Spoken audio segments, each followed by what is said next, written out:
नमस्कार विद्यार्थी मित्रांनो, मी निरंजन आपलं सर्वांचं स्वागत करतो निरंजन सायन्स अकॅडमी युट्यूब चॅनलवरती. तर विद्यार्थी मित्रांनो, आपल्याला माहित आहे आपण क्लास 8 चे काही चॅप्टर बघितलेले आहेत. तर आजपासून आपण पाहणार आहोत introduction to acid and base हा चॅप्टर. हा क्लास 8 च्या सायन्स मध्ये येतो. तर यामध्ये आज आपण पाहू ऍसिड म्हणजे काय, बेस म्हणजे काय, ऍसिड असतात कुठं, दिसतात कसे, तयार कसे होतात, त्यानंतर बेस कुठे असतात, तेही तयार कसे होतात, ऍसिड आपल्यासाठी किती हानिकारक आहेत, ते आपल्या शरीरासाठी चांगले आहेत की वाईट आहेत, कोणते ऍसिड कशा पद्धतीने उपयुक्त ठरू शकतात, आपण त्यांचा युजेस कशा कशा पद्धतीने करू शकतो, त्यांचे काही चांगले यूज आहेत, काही वाईट यूज आहेत. तर या लेक्चरमध्ये आपण फक्त इंट्रोडक्शन बघणार आहोत. कशाची? ऍसिड आणि बेसची. इंट्रोडक्शन म्हणजे काय, त्याबद्दल थोडक्यात माहिती, नेमकं त्याच्याशी ओळख करून घ्यायची आपल्याला. नेमकं ऍसिड काय असतं, कसं असतं, बेस काय असतं, कसं असतं. ओके.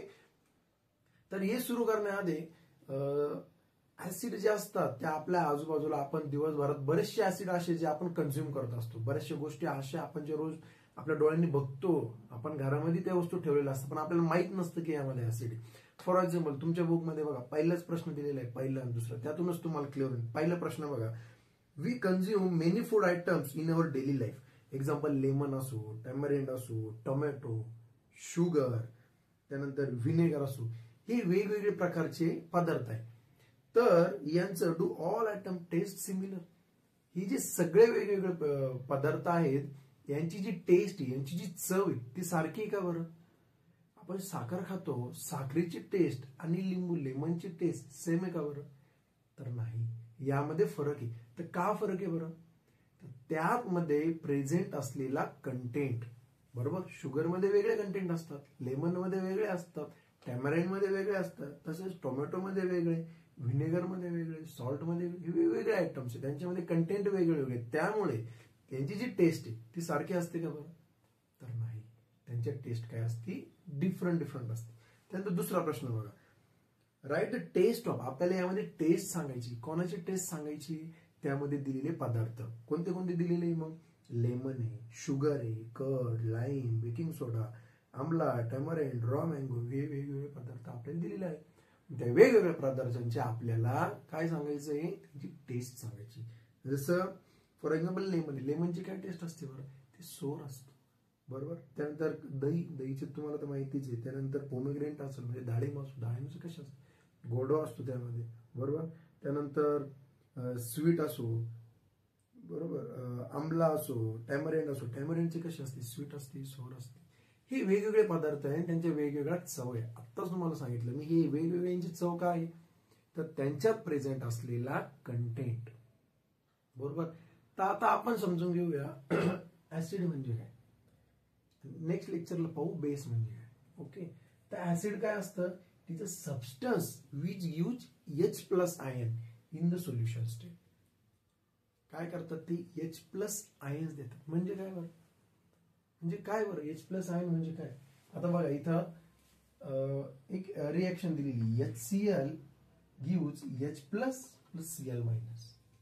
तर HCl म्हणजे काय बरं? एक ऍसिड आहे. कोणता ऍसिड? Hydrochloric acid. HCl काय? Hydrochloric acid. त्याचप्रमाणे आता H काय, H+ आणि Cl-, हे काय, हे आयन्स आहे. जसा हायड्रोक्लोरिक ऍसिड आहे तसा हायड्रोजन आयन आहे, हायड्रोजन प्लस आयन, हा क्लोरीन मायनस आयन. तर हे आयन काय असतात बरं? तर हे आयन दोन प्रकारचे असतात. एक असतो कटायन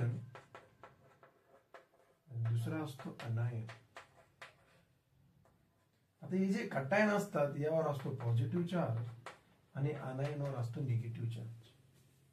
तर असे सबस्टन्स जे रिएक्शन केल्यानंतर सोल्युशन मध्ये मिक्स केल्यानंतर त्यातून H+ आयन बाहेर पडतात, अशा सबस्टन्सला म्हणतात ऍसिड. आता त्यातले काही काही मुद्दे ते आपण समजून घेऊ. बघा, acids are soluble in water and they corrosive in nature. Acids are soluble in water. Soluble म्हणजे काय, ते मिसळतात. कशात मिसळतात? पाण्यामध्ये. तर तुम्ही ऍसिड घेतलं, ते पाण्यामध्ये टाकलं तर ते पूर्णपणे मिक्स होतं. त्याचं नेचर कसं आहे, सोल्युबल, म्हणजे पाण्यामध्ये पूर्ण विरघळून जातं, पूर्ण सोल्युबल होतं. जेव्हा आपण पाण्यामध्ये ऍसिड मिक्स करतो तेव्हा त्यातून H+ आयन बाहेर पडतात आणि Cl- आयन बाहेर पडतात. बरोबर. त्यामुळे काय म्हटलेलं आहे की ऍसिड्स आर सोल्युबल इन कशामध्ये, वॉटरमध्ये. आणि दुसरं दे आर करोसिव्ह इन नेचर. करोसिव्ह म्हणजे काय, तुम्ही लोखंड घ्या, लोखंडावरती, लोखंड म्हणजे आयर्नवरती तुम्ही थोडंसं ऍसिड होता, ते बघा काहीतरी रिएक्शन होईल, ते करोज होऊन जाईल, त्यालाच म्हणतात मग करोसिव्ह इन नेचर. सो पहिलं पॉईंट काय, acids are soluble in water, ते पूर्ण मिक्स होतात, पूर्ण त्यामध्ये विरघळून जातात, and they are corrosive in nature. त्यानंतर दुसरा पॉईंट बघा, animals and plants also contain acids in them. त्या अॅनिमल्स म्हणजे कोण बरं, तर आपणच. मग आपल्यामध्ये ऍसिड असेल का बरं. आता तुम्ही बघता बऱ्याचशा घटना आपल्याला ऐकायला येतात, काय की ह्या मुलांनी ह्या मुलींवरती ऍसिड फेकलं, कोणाच्या हातावरती ऍसिड पडलं तर हात जळून गेला. आपण लहानपणापासून ऐकत आलेलो आहे की ऍसिड ही खूप हानिकारक गोष्ट आहे, ती जर आपल्या स्किनवर पडले ते स्किन भाजून जाईल, जळून जाईल. बरेचसे आपण दीपिका पादुकोणचा मागे एक पिक्चर आलेला होता छपाक काहीतरी नावाचा, त्यामध्ये तिच्या चेहऱ्यावर ऍसिड फेकलेलं होतं काही मुलांनी, पूर्ण तिचा चेहरा जळून गेलेला होता. आणि इथे तर असं पॉईंट दिलेलं आहे की ऍसिड आपल्या शरीरामध्ये असतं.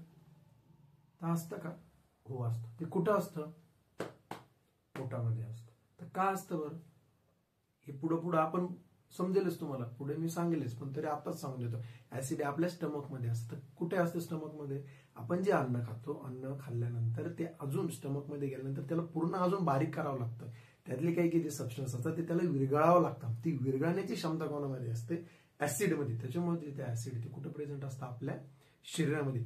परंतु जेव्हा या ऍसिडची लेवल वाढते, बरोबर, मग आपल्याला ऍसिडिटी होते आणि त्याच्यामुळे आपण अँटी ऍसिड घेतो, बरोबर, आणि त्या पद्धतीने आपली ऍसिडिटी परत कमी होते. त्या ऍसिड हे कुठं असतं, आपल्या पोटात असतं, म्हणजे अॅनिमल्स मध्येही असतं आणि प्लांट्स मध्येही असतं.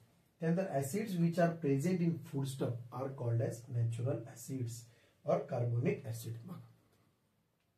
ऍसिड जसं घातक आहे तसं चांगलं पण आहे. कसं बरं, त्यांचं प्रोपोर्शन वाईज असतं. त्यांचं पीएच किती, पीएच म्हणजे काय, पोटेन्शियल ऑफ हायड्रोजन, त्याचं पीएच किती त्यावर डिपेंड असतं की हा ऍसिड किती स्ट्रॉंग आहे, बरोबर. आता जास्त जर स्ट्रॉंग ऍसिड असेल, तो जर आपण डायरेक्ट खाल्ला किंवा एखादा पदार्थ येते एकदम स्ट्रॉंग ऍसिड आहे, एकदम ज्याचा पीएच येतो, आपण खाल्ला तर आपण राहू का, नाही, जळून जाईल.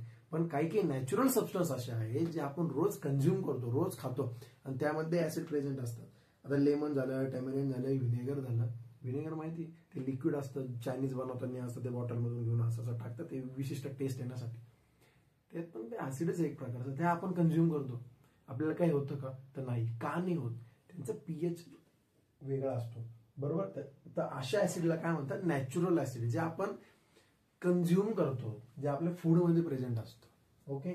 त्यानंतर these acids being weak in nature are called as weak acid. म्हणजे जे ऍसिड्स वीक असतात अशा ऍसिडला काय म्हटलं जातं, वीक ऍसिड. फॉर एक्झाम्पल बघा, CH3COOH म्हणजेच काय बरं, ऍसिटिक ऍसिड. तर ऍसिटिक ऍसिडलाच अजून एक नाव आहे, म्हणजेच काय, व्हिनेगर. मी आत्ताच तुम्हाला सांगितलं, जेव्हा आपण चायनीज खातो, चायनीज बनवताना कधी बघा त्यामध्ये एक असं विशिष्ट एक लिक्विड टाकलं जातं, त्या लिक्विडलाच काय म्हणतात, व्हिनेगर. आता ते जर खूप स्ट्रॉंग असतं, चायनीज खाल्लं गेलं असतं का, तर नाही. परंतु ते वीक आहे, त्याचं नेचर कसं आहे, वीक आहे, त्यामुळे ते आपण इझिली कन्झ्युम करू शकतो. तर अशा ऍसिडला काय म्हटलं जातं, वीक ऍसिड. त्यानंतर बघा, some acid are strong in nature. आता ज्या पद्धतीने वीक ऍसिड असतात त्याच पद्धतीने स्ट्रॉंग ऍसिड पण असतात. कोणत्याही गोष्टीच्या दोन बाजू असतात, जसं उत्तर हो किंवा नाही मध्ये असतं, तसंच हे ऍसिड पण दोन प्रकारचे, एक वीक ऍसिड आणि एक स्ट्रॉंग ऍसिड. तर स्ट्रॉंग ऍसिडचे आता आपण एक्झाम्पल बघूया. बघा, HCl hydrochloric acid, HNO3 nitric acid, H2SO4 sulphuric acid, अशा वेगवेगळ्या प्रकारचे ऍसिड आहेत, बरोबर. आता परत पुढच्या भागामध्ये आपण समजून घेऊ त्याचे प्रॉपर्टीज काय असतात, त्याचे युजेस काय असतात, त्याचा यूज कुठे असतो आणि कशा प्रकारे केला जातो. त्यानंतर बेसिस काय असतात, बेसिस कशा प्रकारे उपयोगी असतात, त्या दोघांमधील फरक काय, हे आपण पुढच्या लेक्चरमध्ये बघणार आहोत. Okay, thank you.